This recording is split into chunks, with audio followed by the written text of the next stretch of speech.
Welcome to the Leo. Jaganmohan Reddy మీద రాయి దాడి ఏదైతే జరిగిందో ఇప్పుడు ఆ దాడిని తెలుగుదేశం పార్టీ మీదకి నెట్టే ప్రయత్నం జరుగుతుందా అంటే ఎస్ అవుననే సమాధానం వస్తుంది. పోలీసుల వ్యవహార తీరు చూస్తే ఆ విధంగానే ఉంది. దాదాపుగా దాడి జరిగిన 3 రోజుల వరకు కూడా ఎవరో ఏంటో కనిపెట్టలేకపోయారు. అసలు ఆ సమయంలో కరెంట్ ఎందుకు పోయింది అనే విషయం మీద ఎప్పటికీ విచారించి దాన్ని తేల్చలేదు. అంటే కుట్రకోణం ఉందా లేదా వీళ్ళు కావాలని డ్రామా ఆడారా తేలాలంటే ఆ సమయంలో కరెంటు ముఖ్యమంత్రి వస్తుంటే కరెంట్ ఎందుకు పోయిందో కూడా తేలాల. సో తెలియని పరిస్థితుల్లో పక్కనే సింగ్ కాలనీకి చెందినటువంటి ఎవరైతే ఆ వడ్డెర కాలనీకి చెందినటువంటి కొంతమంది ఉన్నారో వారి పిల్లలను అందులోనూ మైనర్లను అదుపులోకి తీసుకుని ఆ పోలీసులు అయితే విచారించారు. దాదాపుగా 11 మందిని అదుపులోకి తీసుకుంటే అందులో మేజర్ అయినటువంటి సతీష్ అనే వ్యక్తినేమో ఆల్రెడీ ఇప్పటికే రిమాండ్కి అయితే పంపడం జరిగింది. ఆయన్ని A1గా పెట్టి అయితే మిగిలిన ఇద్దరు మైనర్లనేమో సాక్షులుగా పెట్టుకోవడం జరిగింది. అంటే ఈ కేసులో బలం అనేది పూర్తిగా లేదని అర్థమవుతుంది. 2 మైనర్లు మాత్రమే సాక్షులుగా ఉన్నారు. మిగిలిన వాళ్ళంతా వాళ్ళు పోలీసులు కానివ్వండి లేదా వైసీపీ నేతలను కానివ్వండి వాళ్ళని సాక్షుల లిస్టులో అయితే చేర్చినట్టుగా కనపడుతున్నారు. ఇక వేముల దుర్గారావు అనే ఒక వ్యక్తిని అంటే ఎవరైతే బోండా ఉమాకి కొంచెం తెలిసిన వ్యక్తి అనే వాళ్ళు ప్రచారం చేస్తున్నారో ఆ వ్యక్తిని అదుపులోకి తీసుకుని 3 రోజులైందని చెప్పి చెబుతున్నా ఈ రోజుకి ఈ దుర్గారావు అనే వ్యక్తి ఎక్కడున్నాడు అనేది ఇప్పటి వరకు పోలీసులు చెప్పలేదు. దాంతో వడ్డెర కులానికి చెందినటువంటి వీళ్ళంతా ఎవరైతే ఉన్నారో వారంతా ఒక నిర్ణయానికి వచ్చారు. ఈ ప్రభుత్వం మీద తిరుగుబాటు జెండా ఎగరవేయాల్సిందే. మమ్మల్ని 200 రూపాయలు ఇస్తాం జెండా పట్టుకోవడానికి రమ్మని ఈరోజు మా పిల్లల మీద కేసులు పెట్టి మా భర్తలను తీసుకెళ్ళిపోయి ఈరోజు ఎక్కడున్నారో కూడా చెప్పకుండా వేధిస్తున్నారు. మా పిల్లలతో బలవంతంగా సాక్ష్యాలు చెప్పించుకున్నారు. అలాగే ఆ ఇంట్లో ఆడవాళ్లతో కూడా బలవంతంగా తప్పుడు సాక్ష్యాలు ఇవ్వాలని చెప్పి బెదిరిస్తున్నారని చెప్పి వాళ్ళంతా ఒక ఆగ్రహం వ్యక్తం చేస్తూ ఈరోజు అంతా కూడా ఏకతాటి మీదకి వచ్చారు. ఇవాళ రేపట్లో తమ కార్యాచరణ ఏంటో కూడా ప్రకటించే అవకాశం ఉంది. ఇక దీని మీద బోండా ఉమా గారు కూడా ఆ ప్రెస్ మీట్ పెట్టి మాట్లాడుతూ ఆయన ఒక సవాల్ చేశాడు. నిజంగా మా మనుషులే ఉంటే ఇందులో కుట్రకోణమే ఉంటే సిబిఐ ఎంక్వైరీకి ఇవ్వాలని చెప్పి ఆయన ఒక సవాల్ చేశాడు. ఎందుకు సిబిఐ ఎంక్వైరీకి ఇవ్వకుండా రాష్ట్ర ప్రభుత్వం నాటకం ఆడుతుంది అనేది ఆయన ప్రశ్నించాడు. ప్రధానంగా క్రాంతి రాణా టాటా ఎవరైతే విజయవాడ పోలీస్ కమిషనర్గా ఉన్నాడో క్రాంతి రాణా టాటా ఆయన ఆధ్వర్యంలో జరుగుతున్నటువంటి డ్రామా ఇది. ఆయన కేవలం ఈ డ్రామాను రక్తి కట్టించే విధంగా చేశాడు. ఎప్పుడైతే వాళ్ళ మీద ప్రెజర్ పెరిగిందో దాన్ని తప్పించుకోవడం కోసం ఏదో బోండా ఉమా మీద నెట్టేయడం కోసం ఈరోజు విశ్వ ప్రయత్నం చేసి కొంతమంది వడ్డెర కులానికి చెందిన ప్రజలను ఇబ్బంది పెట్టడం కరెక్ట్ కాదు. బోండా ఉమా కోసం ఎవరిని కూడా ఇబ్బంది పెట్టొద్దని చెప్పి ఆయన అయితే చెప్పడం జరిగింది. ఆయన ఓపెన్గా ఒకటే చెప్తున్నాడు, జగన్మోహన్ రెడ్డి లాగా నేను బాబాయ్ హత్య కేసును సిబిఐ ఎంక్వైరీకి ఇవ్వాలని చెప్పి తర్వాత మాట వెనక్కి తీసుకునే టైపు కాదు. నిజంగా కుట్రకోణం ఉంటే సిబిఐకి ఎంక్వైరీకి ఇవ్వండి, మా పాత్ర ఉంటే మేమే దొరుకుతాం, మమ్మల్ని అరెస్ట్ చేస్తారు. ఎందుకు సిబిఐ ఎంక్వైరీకి ఎవరని అడిగారు. నిజంగా సిబిఐ ఎంక్వైరీకి ఇస్తే ముందు పోలీసులు పుట్ట మునిగిపోద్ది. ఎందుకంటే భద్రతా వైఫల్యం స్పష్టంగా ఉంది. ఆ రోజు కరెంట్ లేదు, దాడి జరిగిన 3 రోజులు ఎవరిని పట్టుకోలేదు. వీళ్ళు పట్టుకున్న వాళ్ళు ఇద్దరినేమో మైనర్లతోనేమో బలవంతంగా ఆ స్టేట్మెంట్ తీసుకున్నారు. ఇంకా విచిత్రం ఏంటో తెలుసా, ఈ ఎవరైతే ఒక మైనర్ బాలుడు ఉన్నాడో ఆ బాలుడు అంట సతీష్ అనే వ్యక్తి రాయ ఇసిరాడని తన తండ్రికి చెబితే తన తండ్రి భయపడి ఎంఆర్ఓ కార్యాలయంలోకి వెళ్ళి విఆర్ఓకి విషయం చెబితే విఆర్ఓ స్టేట్మెంట్ రికార్డ్ చేసి పోలీసులకు పంపితే అప్పుడు పోలీసులు కేసు నమోదు చేశారట. ఇప్పుడు సాధారణంగా నేను చిన్న లాజిక్ ఒకటి అడుగుతాను. ఇప్పుడు నాకు ఎవరు దాడి చేశారో నాకు తెలుసండి. ఫర్ సపోజ్ అనుకుందాం నేను మైనరా మేజరా కాసేపు పక్కన పెట్టి నేనే అనుకుందాం. పోనీ మైనర్ పిల్లోడు తెలియదు, ఓకే. తండ్రికి తెలుసు కదా, ఇప్పుడు పలానా జగన్మోహన్ రెడ్డి మీద రాయి ఇసిరిన వ్యక్తి పలానా వ్యక్తి అని ఈ వ్యక్తి చెప్పినప్పుడు ఏం చేయాలా, వెంటనే పోలీసుల దగ్గరికి వెళ్ళాలా. అయ్యా మా పిల్లోడు చూశాడంటే అదిగో పలానా వ్యక్తి ఇసిరాడని చెప్తున్నారు, మరి ఒకసారి ఇదేంటో చూడండి అని చెప్పి ఎవరికి చెప్పాలా, పోలీసులకు చెప్పాలా. మరి ఎవడైనా ఎంఆర్ఓ ఆఫీస్కి వెళ్తాడా? సాధారణంగా ఎంఆర్ఓ ఆఫీస్కి మనం ఎందుకు వెళ్తామండి? రెవెన్యూ పని మీద వెళ్తాం. పొలాలకి సంబంధించిన పాస్బుక్లో లేదా పొలం కొలతలో లేదా ఈ క్యాస్ట్ ఇన్కమ్ సర్టిఫికేట్లకు సంబంధించో వాటి కోసం కదా మనం రెవెన్యూ ఆఫీస్కి వెళ్ళేది. మరి ఎందుకు పోలీస్ స్టేషన్కి వెళ్ళాల్సిన విషయాన్ని ఆ ఎంఆర్ఓ ఆఫీస్కి వెళ్ళాడు?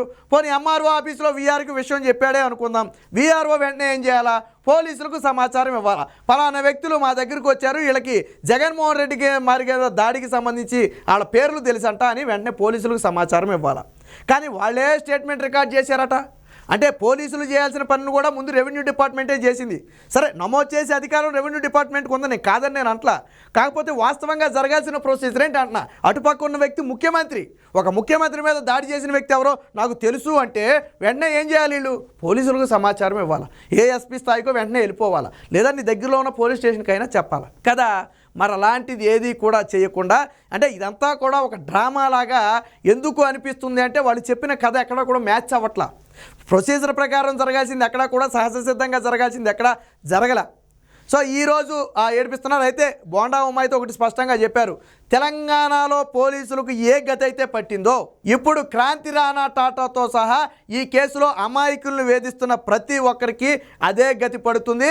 వాళ్ళంతా దేశం విడిచి పారిపోయే పరిస్థితి వచ్చింది. అనేక మంది జైలుకు వెళ్ళే పరిస్థితి వచ్చింది. వాళ్ళు నీకంటే పెద్ద అధికారులే. ఒకసారి ఘటన గుర్తు చేసుకో. రేపు రాబోయేది ఖచ్చితంగా తెలుగుదేశం ప్రభుత్వమే. ఈ అంశాన్ని అంత ఈజీగా వదిలిపెట్టడం, దీని మీద పూర్తి స్థాయి విచారణ చేసి తప్పుడు కేసులు పెట్టి తప్పుడు సాక్ష్యాలు చెప్పించే ప్రయత్నం చేసిన అధికారులను వదిలిపెట్టమని చెప్పి ఆయన హెచ్చరించాడు. జగన్మోహన్ రెడ్డి అయితే విదేశాలకు పారిపోతాడు, లేకపోతే జైలుకి పోతాడు. కానీ నువ్వెక్కడికి పారిపోతావు? నువ్వు పారిపోలేవు కదా. రేపు ప్రభుత్వంలో పనిచేయాలి కదా. ఎవరిని వదిలిపెట్టేది లేదని ఆ బోండా ఉమా కూడా అయితే గట్టిగా హెచ్చరించారు. దీనికి సంబంధించి వడ్డెర జాతి మొత్తం కూడా ఆగ్రహం వ్యక్తం చేస్తుంది. ఒకసారి చూద్దాం. వైసీపీని ఎత్తిన బండరాయి గులకరాయి ఘటనలో వైసీపీపై వడ్డెర కులస్తుల ఆగ్రహం. రాష్ట్ర వ్యాప్తంగా ఏకతాటిపైకి వస్తున్న సంఘం నేతలు 2 రోజుల్లో కార్యాచరణ ప్రకటించే అవకాశం. డీజీపీని ఈసీని కలవటానికి ఇప్పటికే సన్నాహాలు. తగిన మూల్యం చెల్లించుకోవాల్సి వస్తుందని హెచ్చరించినటువంటి వడ్డెర ఎవరైతే కులస్తులు ఉన్నారో వాళ్ళంతా కూడా హెచ్చరించారు.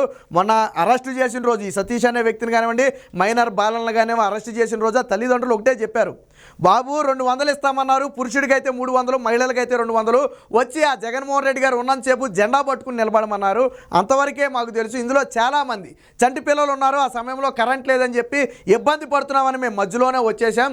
ట్విస్ట్ ఏంటంటే మాకు డబ్బులు ఇస్తాను రమ్మన్న వ్యక్తి ఇప్పటి వరకు అజాపజా లేడు. ఆ డబ్బులు కూడా రాలేదయ్యా. మేము వచ్చి చేసిన పాపం ఏంటంటే జెండా పట్టుకోవటమే. అలాంటిది మా పిల్లల మీద లేదా మా భర్తల మీద ఈరోజు రాయి దాడి ఘటన నెడుతున్నారంటే మేము ఒక కింది స్థాయిలో ఉన్నాం కాబట్టి మేమేమీ చేయలేం కాబట్టి, మాలో రాజకీయంగా ఎవరూ ఇది లేదు కాబట్టి, మమ్మల్ని ఎవరూ ఏమీ కాపాడలేరు కాబట్టి వీళ్ళనైతే ఇరికించవచ్చనే ఉద్దేశంతో ఇరికిస్తున్నారా అని చెప్పి వాళ్ళంతా తీవ్ర ఆగ్రహం వ్యక్తం చేశారు.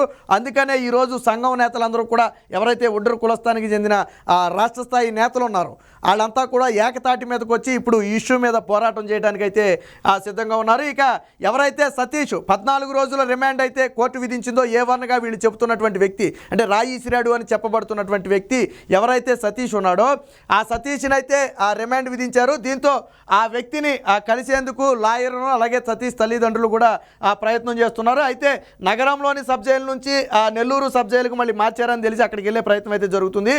ఇక దుర్గారావు ఇక్కడ మెయిన్ ఏంటంటే ఎవరైతే ఈ దుర్గారావు అనే వ్యక్తి ఉన్నాడో ఈ దుర్గారావుని 3 రోజుల క్రితం పోలీసులు అదుపులో తీసుకుని కుటుంబ సభ్యులకు చూపించకపోవడంపై వడ్డెర సంఘం నేతలు ఆగ్రహం వ్యక్తం చేస్తున్నారు. పోలీసులు అదుపులోకి తీసుకుని 3 రోజులు అవుతున్నా ఇంతవరకు కోర్టుకు హాజరు కాకపోవడంపై అనుమానాలు వ్యక్తమవుతున్నాయి. సెర్చ్ వారెంట్లో కూడా అతని ఆచూకీ దొరకకపోవడంపై కుటుంబంలో తీవ్ర ఇదైతే నెలకొన్నట్టుగా తెలుస్తుంది. వాస్తవానికి ఒక వ్యక్తిని అదుపులోకి తీసుకుంటే 24 గంటల్లో కోర్టులో ప్రవేశపెట్టాలి. 24 గంటల్లో ప్రవేశపెడితే అప్పుడు కోర్టు తీసుకునే నిర్ణయాన్ని బట్టి తర్వాత ఉంటుంది. వాళ్ళు రిమాండ్కి ఇస్తారా, కస్టడీకి ఇస్తారా, లేదా బెయిల్ మీద వదిలేస్తారా అనేది కోర్టు చేతుల్లో ఉన్నటువంటి పని. కానీ ఇక్కడ దుర్గారావు అనే ఒక వ్యక్తిని, అంటే బోండా ఉమ్మని ఇరికించడం కోసం ఈ దుర్గారావుని రహస్యంగా పెట్టి తనతో బలవంతంగా స్టేట్మెంట్ ఇప్పించే ప్రయత్నం కానీ, లేదా బలవంతంగా బోండా ఉమ్మ లేదా ఇతర టీడీపీ నేతల పేర్లు చెప్పించే ప్రయత్నం కానీ జరుగుతుందనే అనుమానం అయితే బలంగా ఉంది. మరి కోర్టులు కూడా ఇందులో ఖచ్చితంగా ఇన్వాల్వ్ అవ్వాలి. ఒక వ్యక్తిని హెబియస్ కార్పస్ పిటిషన్ వేయాలి ఖచ్చితంగా. ఒక వ్యక్తి కనపడకపోతే అత్యవసర పిటిషన్ వేయాల్సిందే. 3 రోజులు అవుతుంది దాదాపుగా. ఆ 3 రోజుల నుంచి ఒక వ్యక్తి ఆచూకీ తెలియదు. పోలీసులు తీసుకెళ్లిన వ్యక్తి అంటే అసలు ఉన్నాడా లేదా, ఆ వ్యక్తి ఏదైనా చేసేసారా, లేదా బలవంతంగా చిత్రహింసలు ఎక్కడైనా పెడుతున్నారా, ఏమైపోయాడు వ్యక్తి? పోలీసుల అదుపులో ఉంటే ఖచ్చితంగా 24 గంటల్లో కోర్టులో హాజరుపరచాల్సిందే. అలాగే వ్యక్తిని ఎక్కడికి తీసుకెళ్తున్నాం అనేది కుటుంబ సభ్యులకు చెప్పాల్సిందే. అతని సమాచారం కుటుంబ సభ్యులకు ఇవ్వాల్సిందే. కానీ ఇక్కడ ఈ ప్రొసీజర్ ఏది కూడా నడవలేదు.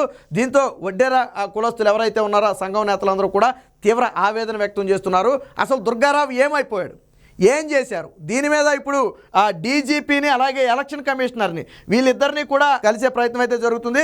సో ముఖ్యమంత్రి జగన్పై గులకరాయి దాడి జరగటం 2 రోజుల వ్యవధిలోనే ఒకే కులానికి చెందిన 11 మందిని అదుపులోకి తీసుకోవటం, ఆపై ఇద్దరిని నిందితులుగా నిర్ధారించడం, ఒకరిని రిమాండ్కు విధించడం, మరొకరు ఆచూకీ చెప్పకపోవడంపై ఒడ్డెర సంఘం నేతలు పలు అనుమానాలు వ్యక్తం చేస్తున్నారు. సో ఈ విషయమై రాష్ట్ర డీజీపీని ఈసీని కలిసేందుకైతే వాళ్ళైతే ఒక బృందంగా వెళ్ళేందుకు ఏర్పాట్లు కూడా చేస్తున్నారు. దానికి ముందస్తు అనుమతులు కూడా తీసుకునే ప్రయత్నం జరుగుతుంది. సో సతీష్ని అయితే అదుపులోకి తీసుకున్నారు, సరే జైలుకు పంపారు, అది వేరే విషయం, తర్వాత కోర్టులు చూసుకుంటాయి. ఇప్పుడు ఎవరైతే దుర్గారావు ఉన్నాడో ఈ వ్యక్తి ఆచూకీ కూడా దొరకటం లేదు. అంటే బోండా ఉమని కానీ లేదా ఇతర టీడీపీ నేతలను కానీ ఇరికించాలనే ఒక ఉద్దేశంతో ఆ వ్యక్తిని అదృశ్యంగా ఉంచి ఒక రహస్య ప్రదేశంలో చిత్రహింసలకు గురి చేసైనా సరే ఆ వ్యక్తితో వీళ్ళ పేర్లు చెప్పించే ప్రయత్నం జరుగుతున్నట్టుగా తెలుస్తుంది. లేకపోతే ఎందుకు చూపించలేదు, అసలు ఉన్నాడా లేడా, అదుపులోకి తీసుకున్న తర్వాత ఏదైనా చేస్తే ఏమన్నా అయిందా, ఇలాంటి అనేక అనుమానాలు అయితే కలుగుతున్నాయి. కాబట్టి ఇప్పటికైనా కోర్టులు ఈ విషయంలో స్పందించాలి, ఎలక్షన్ కమిషన్ స్పందించాలి. ఒక వ్యక్తిని అదుపులోకి తీసుకుని 3 రోజులైనా ఎప్పటి వరకు చూపించకపోవడం అంటే ఖచ్చితంగా దీని వెనక ఒక కుట్ర కోణం ఉంది, బలవంతపు సాక్ష్యాలు చెప్పించే ప్రయత్నం జరుగుతుంది. ఆ సతీష్ తల్లిదండ్రులు కానివ్వండి, లేదా ఎవరైతే వీళ్ళు దుర్గారావు తల్లిదండ్రులు ఉన్నారో వాళ్ళ కుటుంబ సభ్యులు ఉన్నారో వాళ్ళందరినీ కూడా వేధించే ప్రయత్నం జరుగుతుందంట పోలీసులు. మీరు ఖచ్చితంగా ఎగనెస్ట్గా ఆ టీడీపీ నేతలకు ఎగనెస్ట్గా సమాధానం చెప్పాల్సిందే, టీడీపీ నేతలు అగెన్స్ట్గా వారికి ఏదో స్టేట్మెంట్ ఇవ్వాల్సిందేనని చెప్పి బలవంతం చేస్తున్నారని చెప్పి బోండా ఉమా కూడా అయితే మాట్లాడటం జరిగింది. కాబట్టి తక్షణమే ఈ విషయంలో ఎలక్షన్ కమిషన్ అలాగే కోర్టులు జోక్యం చేసుకుని ఎవరైతే దుర్గారావు అనే వ్యక్తి కనపడటం లేదో వెంటనే అతను ఆచూకీ ఎక్కడ ఉన్నా కనిపెట్టి వారి కుటుంబ సభ్యులకు అప్పగించాలని చెప్పి కోర్టు ఆదేశించాల్సిన అవసరం ఎంతైనా ఉంది.